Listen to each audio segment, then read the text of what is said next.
অসমলৈ এতিয়াও বহিৰাজ্যৰ পৰা আহি আছে মাছ 2022-23ত 26,430 মেট্ৰিক টন মাছ অসমলৈ আহে 2023-24 বৰ্ষত 18,240 মেট্ৰিক টন মাছ অসমলৈ আহে এয়া চৰকাৰী তথ্য যদিও ইয়াতকৈ বেছি মাছ বহিৰাজ্যৰ পৰা আহে বুলি মন্তব্য কৰিছে বিধায়ক জাকিৰ হুছেইন সিকদাৰে একাংশ মধ্যভোগী দালালৰ কবলত পৰা ৰাজ্যৰ মীন বিভাগৰ আঁচনিসমূহে থলুৱা মীন পালকসকলক চুব পৰা নাই বুলি মন্তব্য কৰে বিধায়কগৰাকীয়ে মীন বিভাগত এতিয়াও 250টা পদ খালী হৈ আছে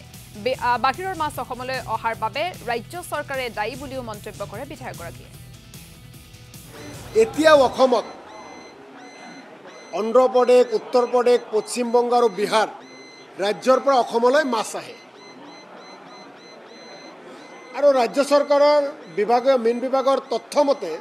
2022 আৰু 23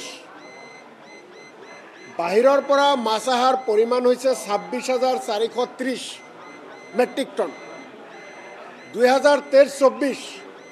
18,240 মেট্ৰিক টন মাছ বাহিৰৰ পৰা আহে এইটো হৈছে চৰকাৰী তথ্য কিন্তু এই তথ্য কেতিয়াও সত্য নহয় ইয়াতকৈ বহু বেছি মাছ বাহিৰৰ পৰা আহে যি বিভাগৰ হাতত কণ্ট্ৰল নাই যি বিভাগৰ হাতত কোনো তাৰ তথ্য নাই মই চৰকাৰী তথ্য মতেই কৈছোঁ অসমত মাছৰ উৎপাদন বৃদ্ধি কৰিব পৰা সকলো পৰিৱেশ আছে আৰু মাছ উৎপাদন কৰিবলৈ মৎস্যজীৱী তেনেকুৱা বহু ব্যক্তি আছে যিসকলে মাছৰ লগত জড়িত হৈ ৰাজ্যখনক অৰ্থনৈতিক সবল কৰিব বিচাৰে আৰু নিজেও সংস্থাপিত হয় আৰু নিজেও আৰ্থিকভাৱে সচ্ছল হয় কিন্তু প্ৰশ্ন হৈছে মাননীয় মুখ্যমন্ত্ৰী আৰু মীন বিভাগৰ মন্ত্ৰী ডাঙৰীয়াই মীন পালকসকলক যি ধৰণে সহায় কৰিব লাগে বা মীন বিভাগে মাছৰ উৎপাদন বৃদ্ধি কৰিবলৈ যিসমূহ আঁচনি গ্ৰহণ কৰে